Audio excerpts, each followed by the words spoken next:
O plano fica pronto, ele é um livro bonito e vai para a prateleira. Transformar aquela ação quase acadêmica em um conjunto de ações articulados, dispostas no tempo, que permita, né, se transformar uma ação, uma meta, em algo concreto. Quais ferramentas o senhor utiliza para gerir ou monitorar o plano de recursos hídricos hoje? Como que o senhor faz quando o senhor precisa monitorar? O senhor utiliza alguma ferramenta?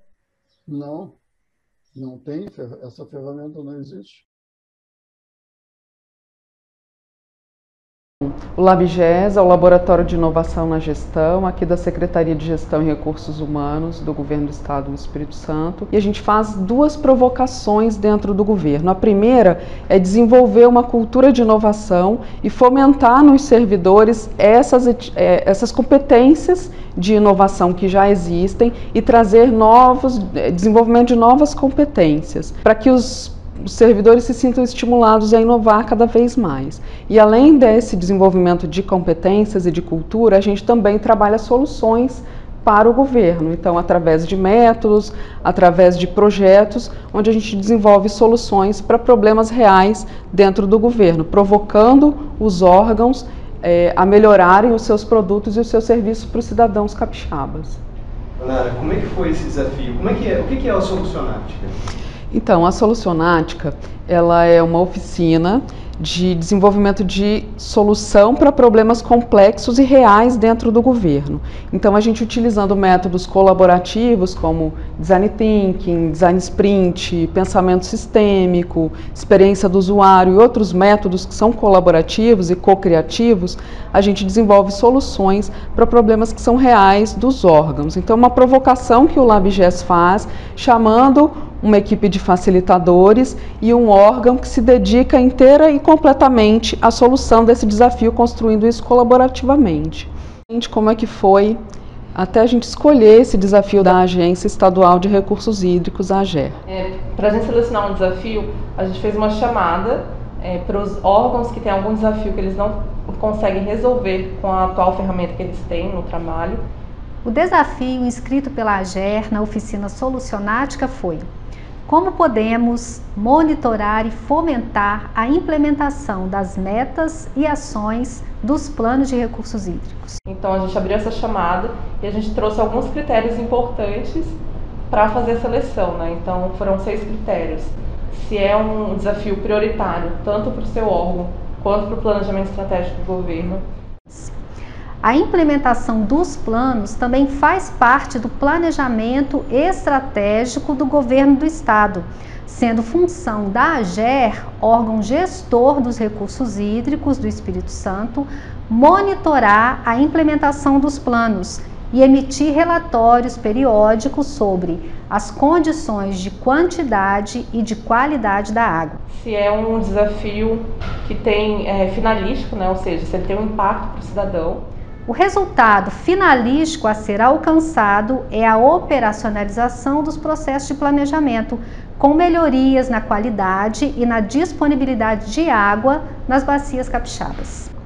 Tal resultado é relevante para o governo, para os usuários de água, principalmente aqueles que fazem irrigação, as companhias de abastecimento público e o setor industrial, e para toda a sociedade capixaba. Um desafio que tem impacto sobre a eficiência, então você vai reduzir custos para o governo, para o órgão, vai reduzir tempo, vai melhorar a qualidade do serviço. Impacta diretamente a entrega de serviços à sociedade, uma vez que viabilizou uma solução para monitorar, fomentar e dar transparência à implementação dos planos de recursos hídricos.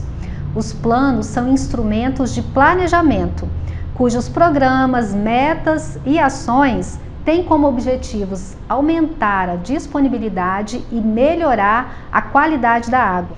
O Espírito Santo possui planos de recursos hídricos no âmbito estadual e em todas as suas bacias hidrográficas, e é fundamental tirar esses planos do papel e colocá-los em prática, a fim de que tenhamos água em qualidade e em quantidade adequadas para abastecer as pessoas, para as atividades produtivas e econômicas e para a preservação e recuperação dos ecossistemas. E por último, o último critério que a gente focou bastante foi a disponibilidade e o engajamento da equipe, né? Que afinal foram 170 horas de capacitações em 4 meses e a gente precisava que tivesse esse engajamento. E além do critério da equipe, que é muito importante, o impacto também, né? Tem um projeto relacionado com a proteção do meio ambiente e o impacto que isso causa também é um critério importante.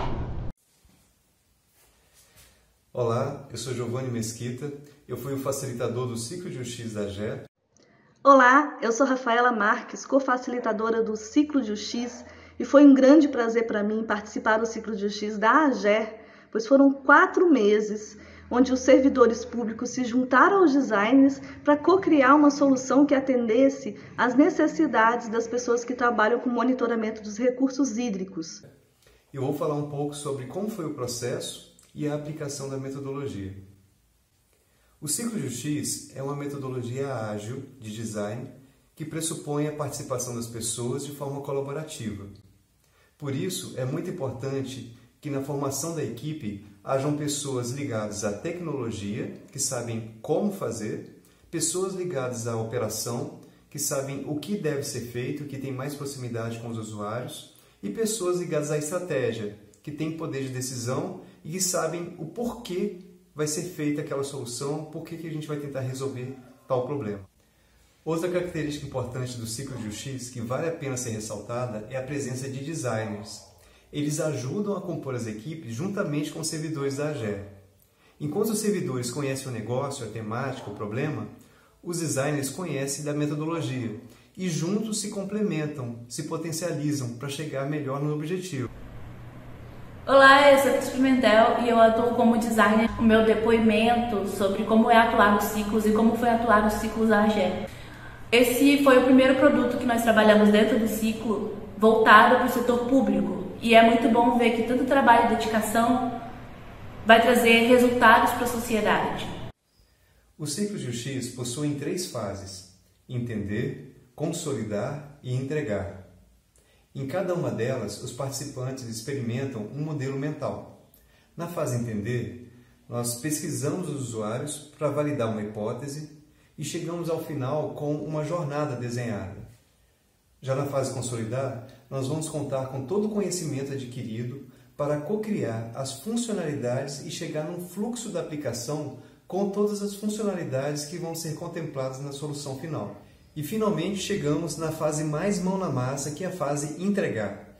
É nessa fase que nós desenhamos as telas dos protótipos, fazemos testes interativos com os usuários e preparamos a especificação final para o desenvolvimento. O Ciclo de UX da AGE se desenvolveu a partir de uma hipótese definida pelos próprios participantes.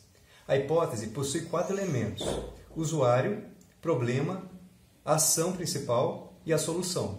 Definimos como usuários as pessoas interessadas nos planos de recursos hídricos, ou seja, os técnicos da AGE, os membros de comitê de bacia e demais responsáveis pela implementação das ações dos planos. A ação principal, ou seja, o recorte na jornada que escolhemos para trabalhar nesse ciclo de UX foi o seguinte: gerir, monitorar ou acessar informações sobre a implementação dos planos de recursos hídricos. Acreditamos que o principal problema enfrentado pelos usuários seria a dificuldade de acessar informações sobre a implementação dos planos. E pensamos então em uma solução tecnológica que fosse capaz de resolver esse problema.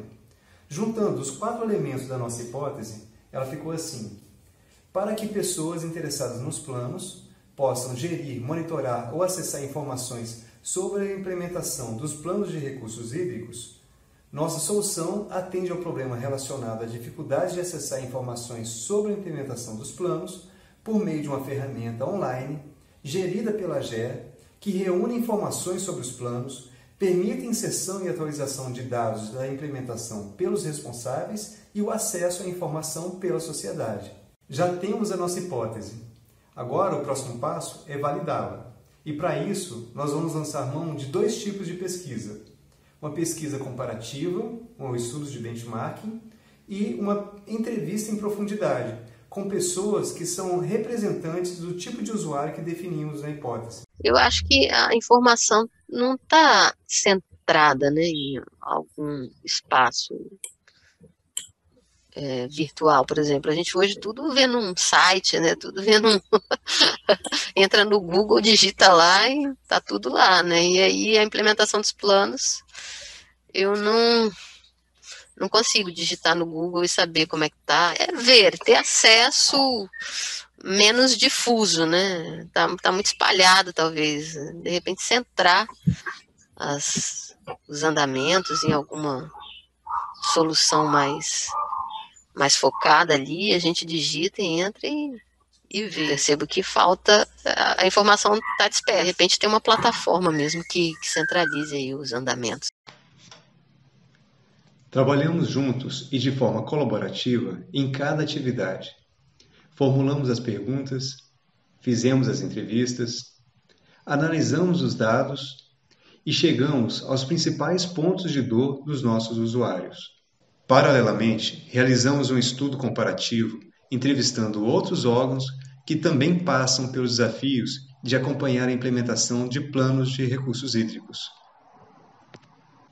As informações coletadas colaboraram para que designers e servidores ficassem alinhados em relação ao tema e ao contexto do negócio, e foram decisivas para a definição do escopo da nossa solução. Com base nas informações, construímos as personas e montamos as jornadas dos usuários. Fase consolidar. Chegou a hora de cocriar a lista de funcionalidades. A lógica é a seguinte: para cada passo do usuário, todos contribuem com ideias para tornar a nova jornada mais fluida e sem atritos. Apesar de termos excelentes ideias para facilitar a vida do usuário, não é possível construir tudo na primeira versão. Fizemos então uma votação das funcionalidades que teriam o maior potencial para resolver o problema definido na nossa hipótese inicial. Utilizamos as funcionalidades selecionadas para construirmos os fluxos da aplicação. Este seria o nosso guia para a próxima fase. Diversos são os atores responsáveis por colocar em prática as metas e ações dos planos de recursos hídricos, entre os quais estão o governo estadual, os municípios, o governo estadual por meio, por exemplo, da Secretaria de Estado do Meio Ambiente, da AGER, que é o órgão gestor, do órgão ambiental, os governos municipais, além dos usuários de água, como irrigantes, o setor de abastecimento, as indústrias, a sociedade organizada e os entes do sistema de gestão da água, como a própria AGER, os comitês de bacias hidrográficas e o Conselho Estadual de Recursos Hídricos. Todos estes atores têm metas e ações a cumprir no âmbito dos planos. Hoje no Brasil, poucas ações dos planos saem do papel e não existe no âmbito nacional nem nos estados uma ferramenta para monitorar o que acontece depois que os planos ficam prontos. Por isso, o protótipo desenvolvido é inovador, por ter sido desenvolvido ouvindo os usuários, ou seja, os atores responsáveis por colocar o plano em prática. Uma vez inseridas as metas e ações dos planos na solução, os atores poderão fazer inserções e atualizações, além de poder consultar o estágio da implementação de cada plano. Todo o sistema de gestão da água, portanto, poderá acessar a solução online dessa forma, e toda a sociedade capixaba terá em tempo real informações sobre o que vem acontecendo com a implementação dos planos e de todos os processos de planejamento na área de recursos hídricos. Do ponto de vista das políticas públicas, a importância de usar essa ferramenta e ter esse foco no usuário, quando você usa essa metodologia colaborativa e sendo feita por essa equipe que está tão envolvida no desafio, a gente tem um contraponto muito diferente de como as políticas públicas e os projetos públicos são desenhados tradicionalmente. Então, a importância desse desenho colaborativo, participativo, focado no usuário, que a gente tem uma política pública muito mais condizente com o que são as dores e as expectativas de quem usa essas ferramentas e de quem são os beneficiários dessa política pública.